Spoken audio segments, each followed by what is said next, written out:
Me presento, soy Santiago Pérez de Córdoba, Argentina, y me toca ser el moderador de esta mesa. Tenemos tres participantes, de los cuales una presencial y dos virtuales. Y presento el tema Derechos de autor en el diseño escénico en Chile en la actualidad, por Simón de Pino Trujillo. Ella es diseñadora integral de la Universidad de Valparaíso, con magíster en gestión cultural de la Universidad de Plata Ancha. Ha realizado los diplomados de capacitación, escenografía y tramoya desarrollados por Trama y el3, Emprende Escena, programa de formación para el emprendimiento e innovación en las artes escénicas e Innova Escénica. Primer Congreso Internacional de Emprendimiento e Innovación en Artes Escénicas. Integra la Asociación Nacional de Diseñadores Escénicos de Chile desde el año 2024. Les dejo la palabra y tenemos 10 minutitos de desarrollo y para después continuar con nuestro programa. Muchas gracias. Hola, hola a todos, todas. Les voy a presentar esta ponencia sobre derechos de autor del diseño escénico en Chile en la actualidad. Es una investigación que hice para egresar como del magíster de gestión cultural de la Universidad de Ancha, como gestora cultural. Dice, están los diseñadoras escénicas y escénicos amparados por la ley de propiedad intelectual. Reconoce, visibiliza y protege hoy la LPI, la Ley de Propiedad Intelectual, a los y las diseñadoras escénicas en nuestro país. Sabe el medio artístico sobre sus derechos de propiedad intelectual y si están los diseñadores escénicos amparados por esta ley. Existe hoy un dilema en torno a los derechos de propiedad intelectual para las artes escénicas y sobre todo para los diseñadores escénicos, tanto en nuestro país como en el mundo. En Chile, las cláusulas dentro de la LPI no son claras ni efectivas para considerar que a los diseñadores escénicos se les otorguen derechos de autor o conexos. Y lo podemos comprobar por medio de algunos artículos e investigaciones escritas desde hace más de una década hasta la actualidad a una escala internacional.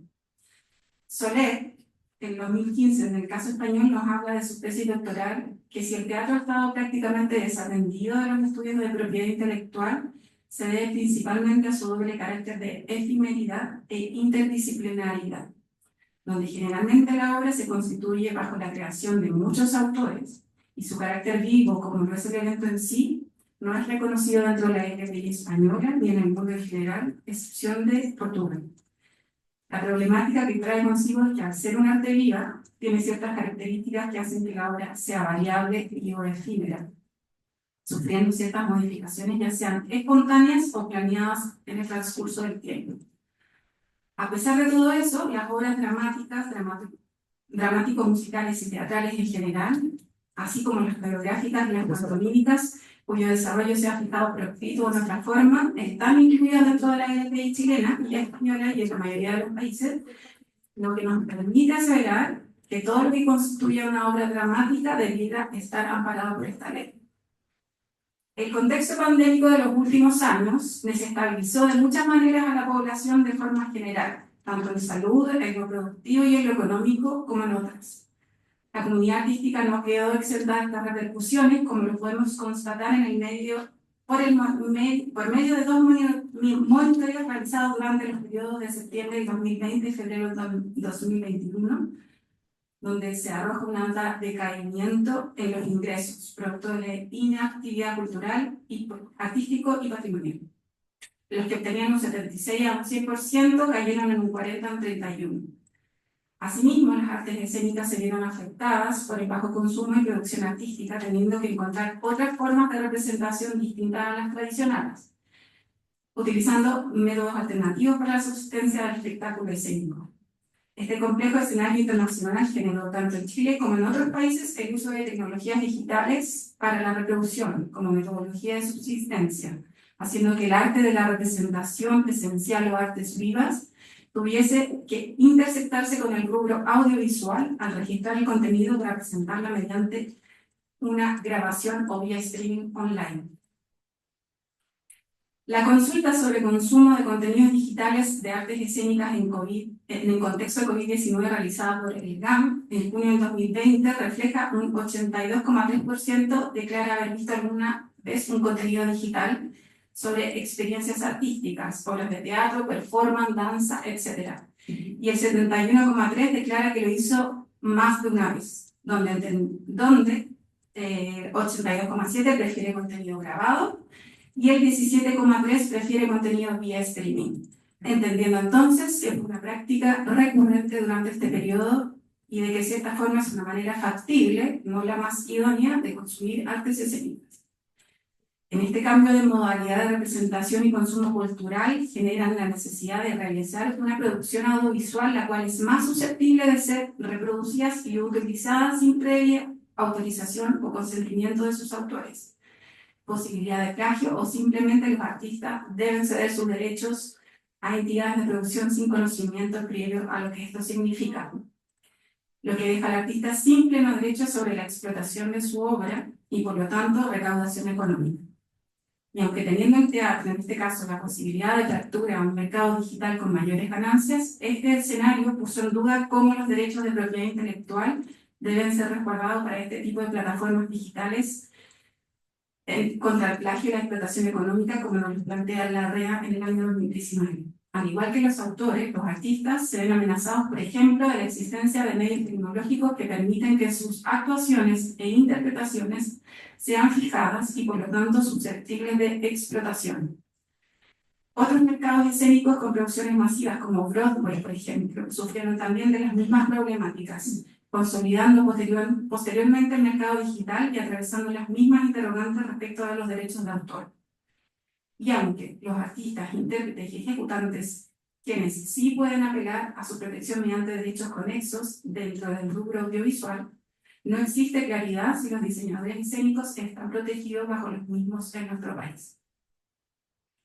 Por otro lado, al hablar de reproducciones entendemos por ello de que la necesidad de los diseñadores escénicos se les regule su derecho patrimonial, es decir, que reciban cierto porcentaje o beneficio económico también una vez estrenada la obra, tanto en carteleras, reposiciones y o circulaciones a otros territorios, por aquellas partes de su creación representada y utilizada en la puesta en escena.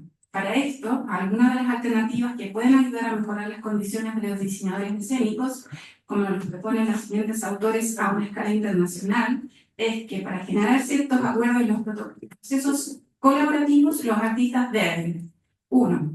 Aceptar ser coautores de la obra mayor, y 2. Contribuir de forma independiente a la obra mayor con porciones protegidas por el derecho de autor. Walkman, 2007.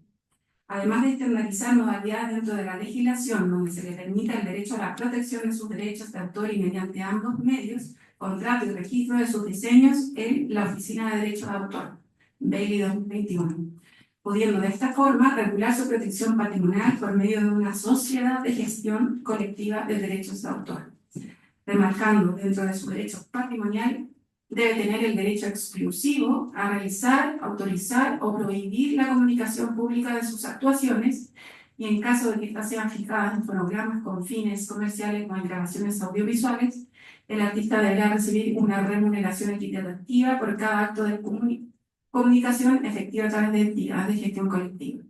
La REA 2019.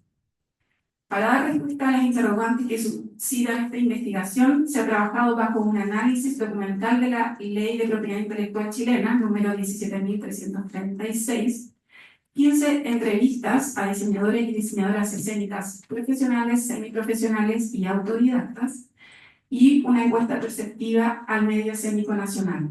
Con estos datos poder triangular la información que nos permite conocer el estado actual respecto a los derechos de autor de estos artistas en nuestro país.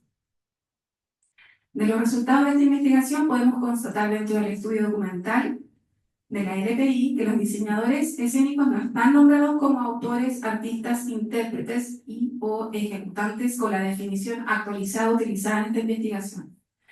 La definición de diseñador escénico amplía el campo de acción de su quehacer dentro de las artes escénicas más allá de los términos de diseñador teatral y o escenógrafo, Reconoce todas las ramas en las que se desempeña dentro del campo de las artes escénicas, ya sean teatro, ópera, danza, circo, marionetas, entre otras, y de entretención en la actualidad, como la música, la televisión, el mundo audiovisual, a las que además se le suman nuevas tecnologías.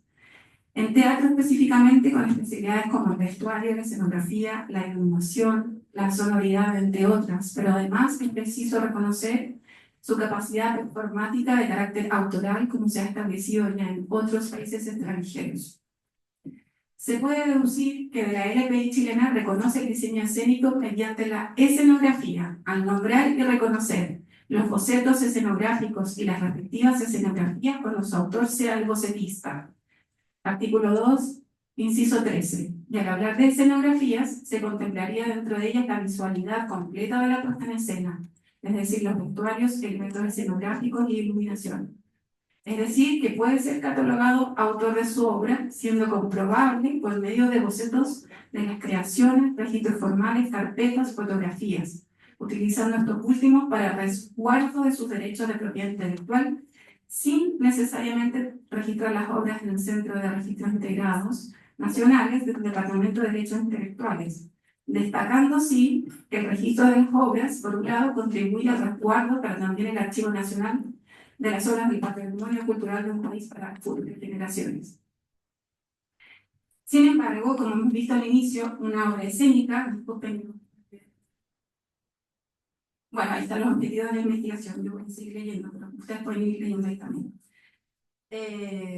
Sin embargo, hemos visto al inicio que una obra escénica está compuesta por una interdisciplinaridad de sujetos que crean y trabajan por una obra final. La suma de estas fuerzas creativas a disposición de la puesta en escena en la LPI reconoce y protege a los artistas, intérpretes y ejecutantes de dichas obras dramáticas u otras del área de las artes escénicas y audiovisuales a través de los llamados derechos conexos. Y desde la mirada de los propios diseñadores escénicos, ya sean profesionales, semiprofesionales o autodidactas, entrevistados del rubro y de artistas escénicos nacionales encuestados, las respuestas van en una línea muy similar respecto al reconocimiento de sus derechos de propiedad intelectual por sus aportes creativos a la obra final. La mayoría reconoce que el diseño escénico posee una capacidad artística autoral, es decir, de crear con originalidad y identidad lo que antes no existía, producto de su intelecto e imaginación. Bueno, relata Zweig en su conferencia, El misterio de la creación artística. Pero a su vez, esta creación colectiva es sin duda parte de una obra mayor, por lo que se le debieron atribuir los derechos conexos como autor sobre esas porciones de la obra final.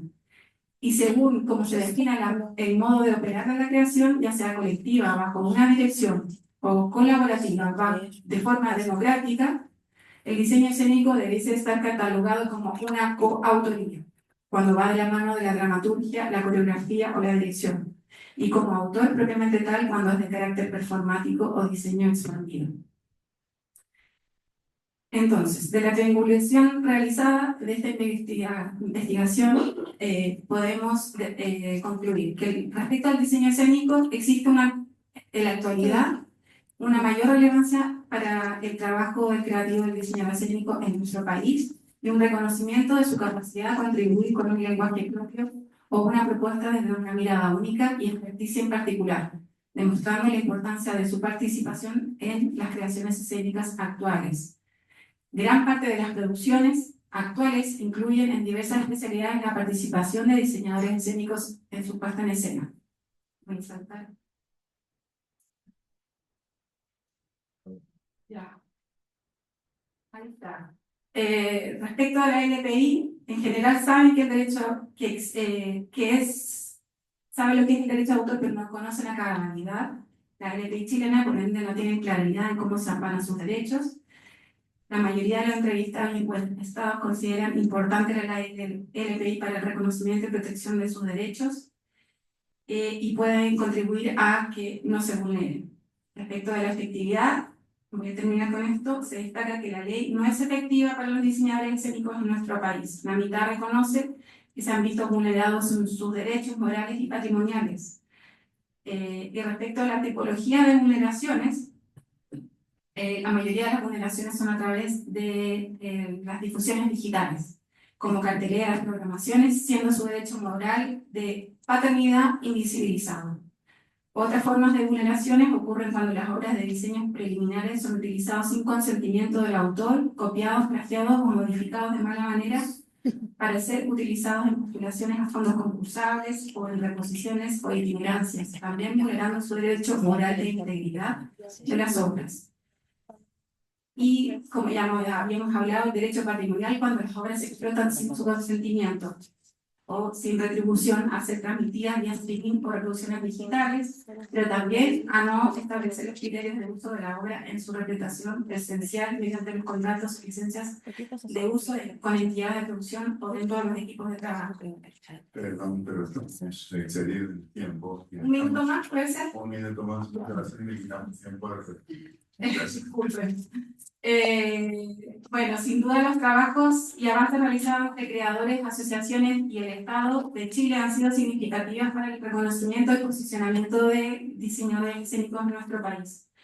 Debe existir un diálogo y un trabajo permanente, siendo mayor deber del Estado generar y actualizar leyes y políticas públicas que contribuyan a mejorar la labor profesional de estos y todos los artistas en nuestro país. Para contribuir entonces debemos insistir en reconocer los derechos de autor y conexos de las diseñadoras escénicas en la LPI, resguardar los criterios de explotación de su obra bajo licencias, contratos y acuerdos previos, promover espacios de asesoramiento de prácticas éticas relacionadas en todos los derechos de autor, fomentar la asociatividad, mantener la discusión respecto a la valoración y protección de la obra de los artistas tanto en Chile como en otras fronteras, y ojalá otorgar un espacio de reflexión a nivel internacional que les permita acceder a la conformación de una sociedad de gestión colectiva de derechos de autor.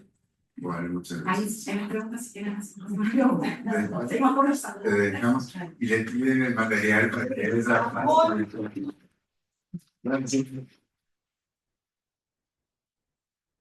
Bueno, continuamos en el título de esta ponencia de problemática en el entorno de desarrollo profesional. Es la segundos expositores, son tres. Y el tema es la documentación de la iluminación escénica como modo de hacer, formar y transmitir conocimientos. Un análisis comparativo entre artistas con iluminadores brasileños y argentinos. Los exponentes, y son virtuales, son Leiriane das Graças, Leonardo Guilherme Silva y Michael Silva de Souza de Brasil. Les leo rápidamente unos pequeños currículum. Leiriane es estudiante de bachillerato en teatro de la USJ, fotógrafa escénica y becaria del Grupo de Investigación Historia y Política en Escena, coordinado por Berilo Nocera. En 2024 participó de la 12ª reunión científica de Abrace, contribuyendo a la mística del evento con el colectivo Fusue y presentando el trabajo Análisis Comparativo de Documentación de Iluminación Escénica en el Foro de Graduación. Su investigación aborda la historia y técnica escénica explorando las estructuras de la escena más allá del escenario. Leonardo Guilherme Silva estudia licenciatura en teatro también en la UFSJ, es integrante del colectivo Vísceras y becario de GPHPC. En 2024 participó de la 12 Abrace, colaborando con Fusue y presentando junto al grupo de investigación sobre documentos de iluminación escénica. Michael Souza, formado en la Escuela Libre de Teatro de Santo André, estudia la licenciatura en teatro de la UFSJ, es integrante del colectivo Vísceras, actualmente becario del programa institucional de becas de iniciación de la docencia, e investigador voluntario donde estudia la documentación de la iluminación escénica. Bueno, básicamente ese es un pantallazo de sus currículas y los dejamos virtualizarse en presencia aquí en este espacio. Bien, Leidane nos escucha, ¿cierto? Boa tarde, vocês me escutam? Sí. Sí. Vou falar mais devagar, porque não falo espanhol, para a gente conseguir se entender um pouco mais. Estou representando aqui hoje o grupo. Michael e Léo não conseguiram estar, porque hoje estão apresentando. Então, eu vou falar sobre esse recorte que a gente selecionou para essa apresentação. Faz parte de uma pesquisa maior do professor Berilo, que se chama A Documentação da Iluminação Cênica como modo de fazer, formar e transmitir conhecimentos. O nosso recorte aqui vai fazer uma análise bem pequena, comparativa, entre duas entrevistas de um iluminador brasileiro de São Paulo, Guilherme Bonfante, e uma iluminadora argentina, a Eli Silin, de Buenos Aires. Leidane, ¿nos recuerdas para poder mover las diapositivas? ¿Nos avisas para poder avanzar a la siguiente diapositiva? ¿Tú ves? Sim, vejo sim. Muchas gracias, nos avisas. Aí, nesse recorte, a gente selecionou algumas perguntas para exemplificar um pouco da metodologia de trabalho, partindo desse pressuposto da história oral, partindo de entrevistas como material de análise. Pode passar, por favor. No anterior, desculpa. No anterior. Então, o objetivo geral é compreender quais são, como são e quais as finalidades dos documentos que esses iluminadores produzem durante o processo de criação de iluminação para a cena. Essa pesquisa maior existe desde o ano de 2021 e agora em 2025 é o nosso último ano, onde a gente vai finalizar esse trabalho. Desde então, a gente entrevistou 52 pessoas, sendo 46 brasileiras e 6 argentinas. Pode passar, por favor. A nossa metodologia começou criando esse roteiro da entrevista, baseado nessas teorias da história oral, para conversar um pouco com esses iluminadores e entender onde eles aprenderam, de onde vem a formação deles, quais são os tipos de documento que eles produzem quando estão trabalhando, como eles armazenam esses documentos e algumas outras coisas que vão saindo dessas perguntas. Então, a partir do momento que esse roteiro foi feito, começou a etapa de entrevistas. A gente entrevistava eles e depois pedia que eles mandassem para a gente alguns documentos que exemplificassem o que eles conversaram com a gente nessas entrevistas. Depois que a gente tinha essas entrevistas e os documentos, a gente fazia uma ficha de catalogação para conseguir sistematizar todas essas entrevistas e organizar minimamente todo esse material coletado, porque sendo 52 iluminadores é bastante coisa. E para fazer essa catalogação, a gente fazia a transcrição dessas entrevistas. Então, as perguntas que mais nos interessavam, a gente precisava encontrar elas no meio de tudo que foi dito durante a entrevista, e por isso que a função da ficha de catalogação é muito importante, que é onde a gente consegue sistematizar as perguntas que para nós eram mais importantes. E aí vem essa etapa, que é a que a gente está atualmente, que é de uma análise individual e comparativa, e o cruzamento dessas informações para pensar em um possível material didático, que a gente poderia chamar de manual, mas de sistematização desse processo de criação da luz cênica e de como a documentação chega nesse lugar. Como é uma pesquisa que dura 5 anos, e eu estou aqui falando do lugar de estudante de graduação, nós somos bolsistas. Então, a equipe que trabalhava nisso girou algumas vezes. Não somos uma equipe só durante todo o processo. Então, alguns bolsistas participaram do início desse processo, outros estão agora, houveram trocas. Mas essa metodologia que eu estou mostrando para vocês abrange todo esse processo. Pode passar, por favor.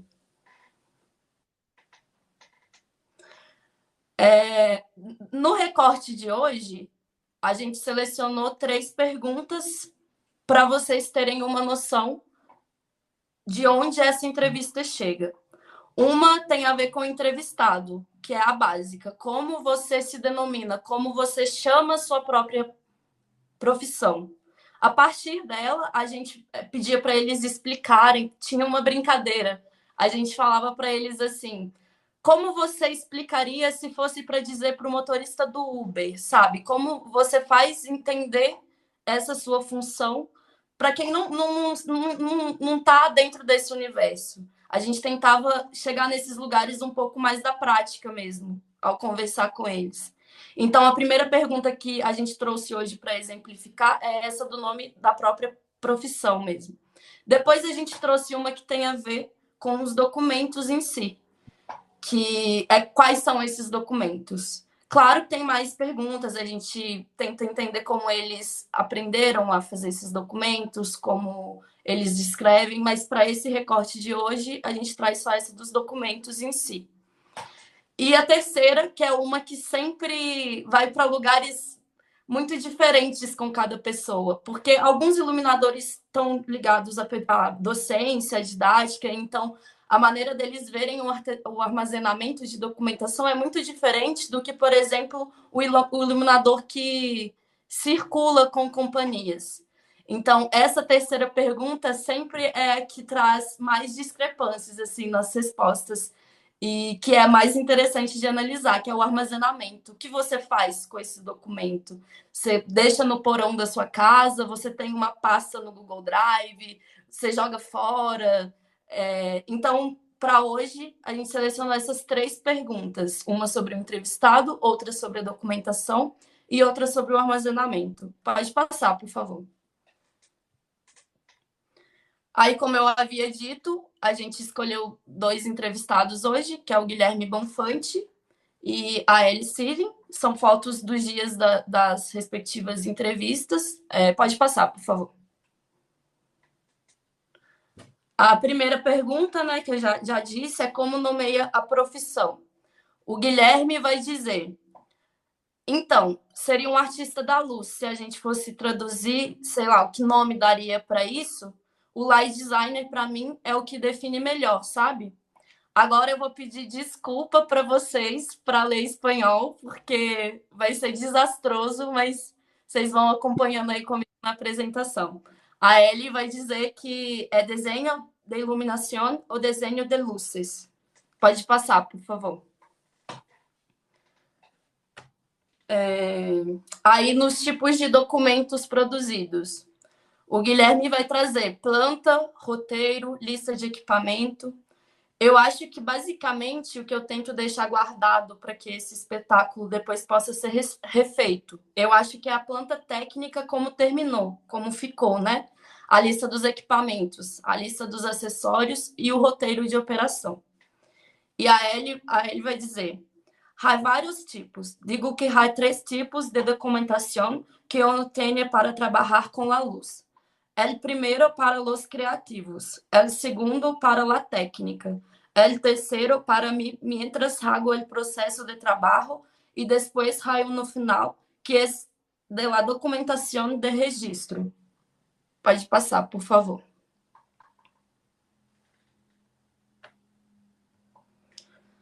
E os métodos de armazenamento dos documentos, o Bonfante vai dizer: tenho documentos, eu tenho que dar uma fuçada, né? Porque é uma bagunça. Mas eu tenho lá meu Dropbox, meu HD.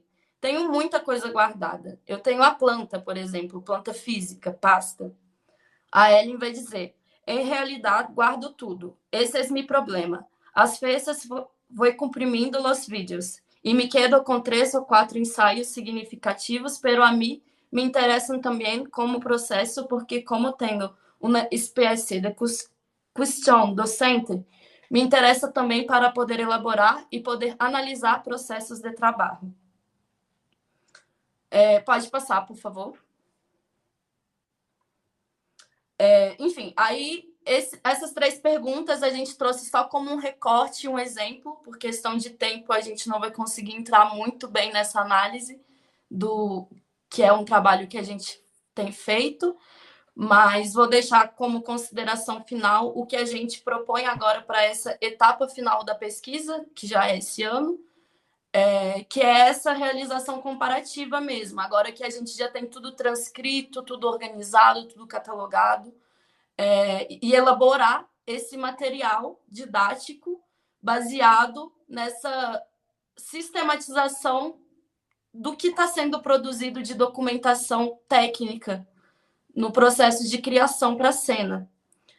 E vem essa importância, né? Porque quando se fala de documentação de teatro, a técnica geralmente não vem muito à mente, né? Muitas das pessoas que a gente entrevistou nunca tinham nem pensado nisso e estão produzindo documento o tempo todo.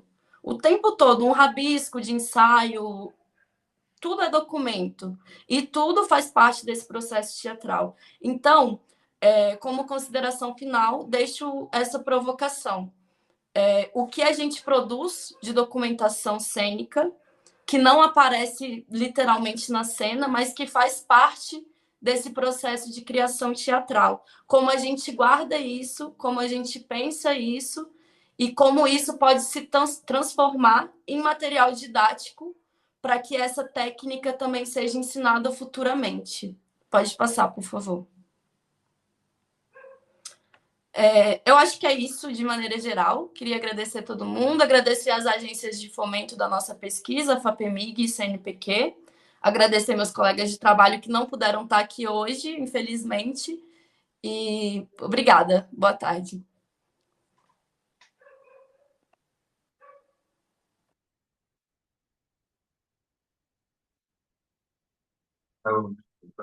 Bien con la presentación, unos minutos casi contados, 9 minutos. Bueno, muchas gracias. La tercera ponente, también virtual. El tema es importancia de la formación de técnicos para el espectáculo en vivo, avances y desafíos. Y la ponente es Sofía Verónica Navarro Ramírez, de Chile. Sofía es diseñadora teatral de la Universidad de Chile y magíster en conservación y restauración patrimonial de la Universidad de Interrade. Ha sido académica del Departamento de Teatro de la Universidad de Chile desde 1986 y desempeñando los cargos de docente. Entre los años 87 a 90 se desempeña como directora de escena del Ballet Nacional Chileno.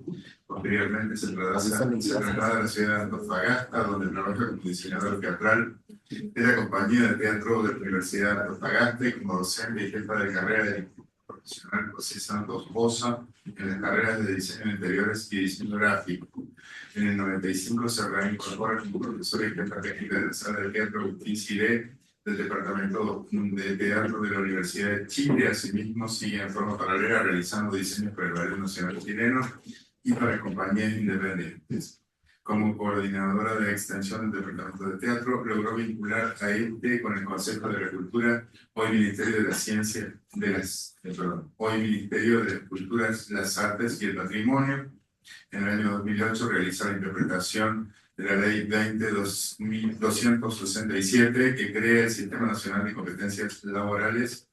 En el 2015 participa como docente del proyecto Trama y actualmente participa junto a Carlos Mangas de la gestación de un posible diplomado en escenotécnica. Es diseñador estable de la compañía Puro Puro Teatro desde el año 2023. Lo dejo con eso. Te recuerdo que es 10 minutos de ponencia. Muchas gracias. Hola, buenas tardes. Muchas gracias por la presentación. Bien, como dijo el colega, vamos a iniciar. Desde la década del 40, Chile se ha destacado por contar con la formación universitaria en diseño teatral, carrera que se crea al alero del Teatro Experimental de la Universidad de Chile, y en aquel tiempo la carrera se denominaba técnico en escenografía.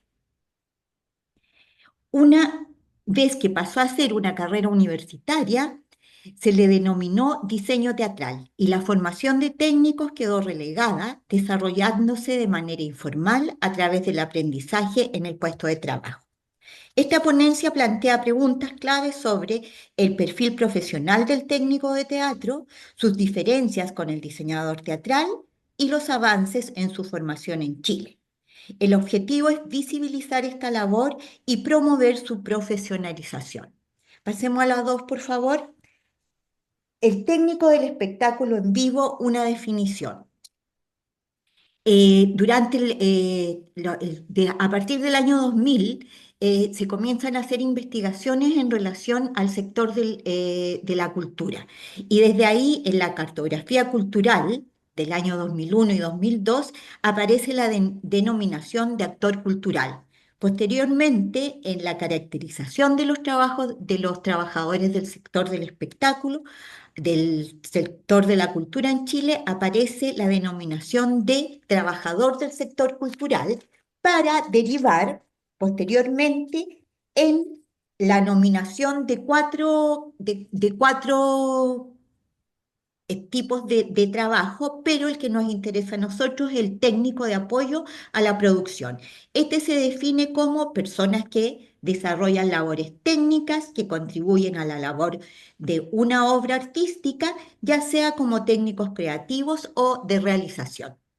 Desde ese punto de vista, ya tenemos a nivel gubernamental una aparición y también una definición del trabajo del técnico. Pero el técnico del espectáculo en vivo, ¿no es cierto?, es para mí, como definición, es un profesional especializado en las diferentes áreas del espectáculo. Realiza los elementos que se usan en la puesta en escena, desde la producción, presentación a público y postproducción. Desde ese punto de vista, quiero hacer una relación con el diseñador teatral, que en la mesa anterior, que fue en la sala 1, se habló también de esta relación, que el diseñador teatral tiene una fuerte relación con el técnico y sigue confundiéndose entre el técnico y el diseñador teatral. Ambas profesiones son poco conocidas, ¿no es cierto? No todo el mundo sabe lo que hace un diseñador teatral y menos un técnico de teatro. El diseñador teatral es quien crea y propone la visualidad de la escena.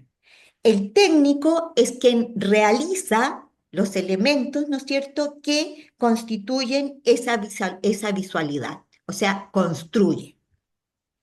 Ambas profesiones comparten áreas de conocimiento en común que son cultura del espectáculo, las bases científicas y técnicas, la infraestructura y escenario, las instalaciones y los equipos, las técnicas y procesos aplicados al espectáculo y la gestión, las normativas, los medios y las medidas de seguridad.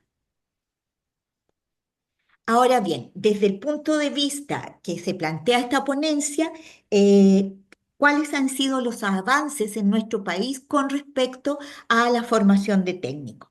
De partida tenemos, ¿no es cierto?, una definición de técnico a nivel gubernamental y la conciencia de que existe un profesional que es el técnico de teatro o técnico del espectáculo en vivo. Con la reforma del pregrado en la Universidad de Chile, esta reforma se realiza por competencias, aparece la necesidad también de reconocer las competencias de quienes ya están en el campo laboral. Y con esto conocemos un proyecto que se llama FIRCTE, que es la formación inicial de reconocimiento de competencias del técnico del espectáculo en vivo, proyecto que se realiza a fines de los años 90 en Europa. Luego, el año 2003, se crea el Consejo Nacional de la Cultura, hoy Ministerio de la Cultura, las Artes y el Patrimonio. Tenemos la visión de que con la creación de esta institución vamos a poder, ¿no es cierto?, formar técnicos. Y vamos a poder, ¿no es cierto?, al mismo tiempo definir que el diseñador teatral es un creador y un autor y que van a existir los técnicos para poder realizar las cosas que éste va a proponer. El año 2006 comenzamos a participar de los encuentros de técnicos iberoamericanos, cuyo objetivo fue la formación de técnicos a nivel latinoamericano en base a este proyecto FIRTE. Y fueron la gente que trabajó en el FIRTE en España quienes estuvieron haciendo estas propuestas y nos dieron a conocer el proyecto completo. Ahora, el año 2008 se promulga la Ley 20.267 que crea el Sistema Nacional de Competencias Laborales y perfecciona el Estatuto de Capacitación y Empleo y la Comisión del Sistema Nacional de Certificación de Competencias Laborales, Chile Valora. Con esto, el Consejo Nacional de la Cultura solicita el estudio de 5 perfiles de técnicos del espectáculo en vivo. Una vez que se realiza este estudio, se logra acreditar 9 perfiles, los cuales tenían vigencia hasta el año 2015 y se aplazó esa vigencia hacia el año 2017 y en este momento ya no están apareciendo en el catálogo de Chile Valora. Vamos a la diapo 5, que se me había olvidado avisarle. El año 2011 se funda la agrupación de diseñadores técnicos y realizadores escénicos. Eso trae consigo un desarrollo de actividades de formación y perfeccionamiento en diferentes áreas del oficio a través de talleres y cursos. Y también esta agrupación tiene 4 publicaciones con temas en relación a lo técnico. Entre el año 2012 y 2016 aparece el proyecto Trama, en el cual A3 se une a este proyecto y se logran capacitaciones para técnicos en 4 regiones del país: Antofagasta, Valparaíso, región metropolitana y región del Maule. Y este año, el año recién pasado, el año 2024, hay una modificación a la ley 20.267 y esta modificación nos trae consigo la facultad a Chile Valora de diseñar planes de formación y rutas formativas y laborales.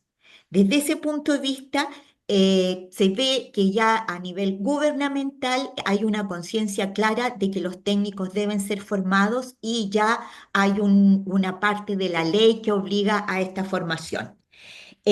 También durante el año 2024 se volvieron a levantar 5 perfiles, de los cuales 3 son de técnicos, que es escenotécnico, que equivale a tramoya y maquinaria escénica, luminotécnica y sonidista del espectáculo. Y además surge la invitación de tecnologías de la escena iberoamericana, que es un proyecto que está haciendo Iberescena con la AECID, donde con el objetivo de diagnosticar las necesidades formativas de los profesionales de las tecnologías de la escena iberoamericana. Ya se hizo un piloto en Colombia con la formación de tramoyistas y ahora también está el posible diplomado en escenotecnia de la Universidad de Chile. Ahora, ¿cuáles son nuestros desafíos? Te está quedando un minuto. Sí, ¿cuáles son nuestros desafíos frente a la diapo 6, por favor? Frente a este contexto. Bueno, el primer desafío es constituir un organismo sectorial de competencias laborales para actualizar los perfiles que quedaron sin vigencia, colaborar con Chile Valora para implementar la certificación de competencias y formación de técnicos, y participar del proyecto de tecnologías de la escena que está organizando Iberescena con AECID. Eso. Bueno, muchas gracias.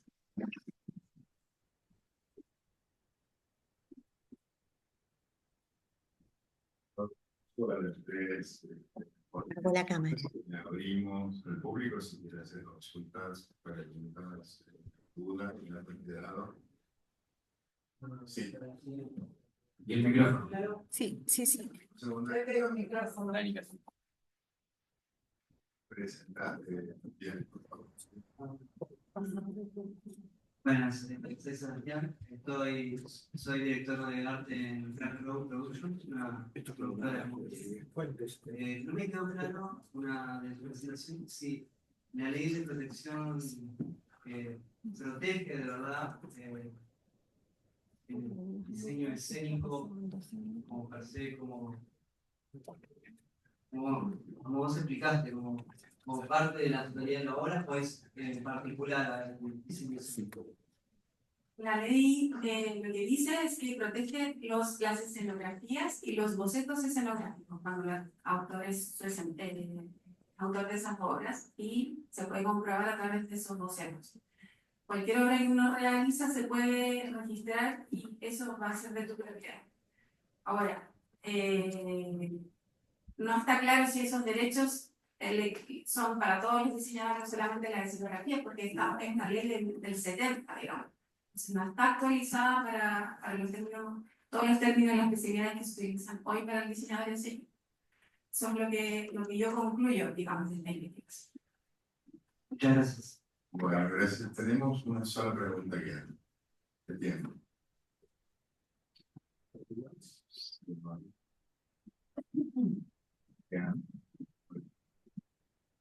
Muchas gracias. Solamente quería asociar esta ponencia con la siguiente que hubo, la compañera de Brasil, porque además del trabajo pedagógico que puede aportar el registro de un procedimiento, está vinculado totalmente al registro de autoría. Entonces, estas dos asociaciones me parecen fundamentales, que tenemos que seguir en ese camino. Si no mantenemos una idea de registro procedimental, homologado, comprensible, nunca vamos a poder realmente registrar nuestras ideas, sobre todo las más volátiles, las de iluminación. Así que solamente quería hacer ese comentario. Muchísimas gracias. Gracias. Muchas gracias a los exponentes y muchas gracias a los participantes.